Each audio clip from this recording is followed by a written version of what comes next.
Dan bagaimana menghadapi suami yang malas, tidak mau mencari nafkah, menggantungkan kebutuhan rumah tangga kepada istri. Jika istri ingin mengajukan cerai tapi masih ragu karena suami sangat rajin ibadah, hablum minallahnya bagus. Ya kurang lebih lah hidup ini jemaah. Artinya kita diperintahkan oleh Rasulullah SAW untuk melihat kepada kelebihannya. Kalau kita melihat kepada kekurangannya, rusak rumah tangga itu. Ketika antum melamar kerja, yang ditanya antum bisa apa antum nggak bisa apa? Yang ditanya antum bisa apa? Perusahaan tidak melihat kepada kekurangan antum, dia sedang ingin memanfaatkan kelebihan antum. Begitu pula dalam rumah tangga, lihatlah kepada kelebihannya. Kalau dikatakan tadi suami dia menggantungkan nafkah kepada istri, ini suami yang zalim sebenarnya. Istrinya disuruh kerja, istrinya ngerawat anak, istrinya hamil, si suami makan dari istrinya. Biasanya yang seperti ini, kepemimpinan di rumah tangga itu pincang. Karena Allah menjadikan seorang suami pemimpin dengan dua hal. Yang satu, karena Allah memberikan sifat-sifat kepemimpinan pada dia. Yang kedua, karena dia memberikan nafkah. Kalau suami tidak memberikan nafkah, maka pincang kepemimpinan. Istri boleh nggak minta cerai? Boleh aja dalam syariat. Ketika dia tidak mendapatkan nafkahnya dari suami, boleh. Tapi apakah harus bercerai? Janganlah. Perceraian itu disukai oleh syaitan dan pelan-pelan bagaimana.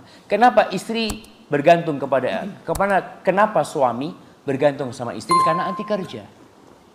Coba anti nggak kerja. Mas, ana mau berhenti kerja, mas. Wis capek. Biarlah emas aja yang cari nafkah. Kira-kira suami kerja nggak waktu itu? Oh, jangan keluar deh. Sayang.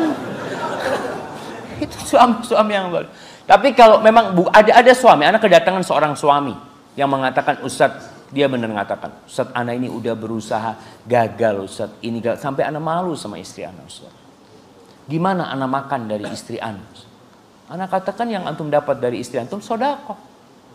Tapi sampai kapan antum mau makan sodako? Berusaha untuk bekerja. Tunjukkan kepada istri bahwa antum bekerja. Berusaha.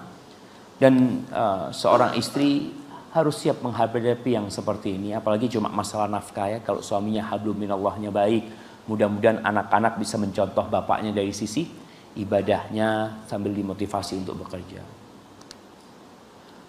Nah, jika memang istri yang harus mencari nafkah, ini yang wajib mencari nafkah itu suami. Jika memang istri yang harus mencari nafkah kemudian merasa lelah sehingga kewajiban melayani suami sering terabaikan, bagaimana hukumnya? Lalu yang terbaik mempertahankan rumah tangga atau bercerai. Jadi sang suami memang harus tahu diri. Ketika istrinya kelelahan dikarenakan ngasih makan suaminya, maka suami mau nggak mau harus tahu diri. Ini ngasih makan engkau, melayani engkau, dia lelah, capek. Maka suami harus tahu diri. Artinya rumah tangga ini ya saling memahami lah jamaah kondisi kita. Kalau dikatakan mana yang lebih utama, mempertahankan atau bercerai, tetap mempertahankan lebih baik sambil diperbaiki. Kecuali sudah mentok, masalahnya memang tidak bisa dilanjutkan, ketika itu mungkin dia bercerai. Barakallahu fikum.